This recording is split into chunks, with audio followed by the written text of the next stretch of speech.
ಬದಿಯ ನೆರಳಿಂದ ಧರ್ಮಾನಂದ.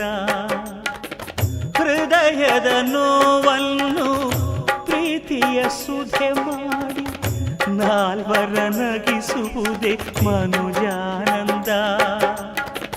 ಬೆಲ್ಲದ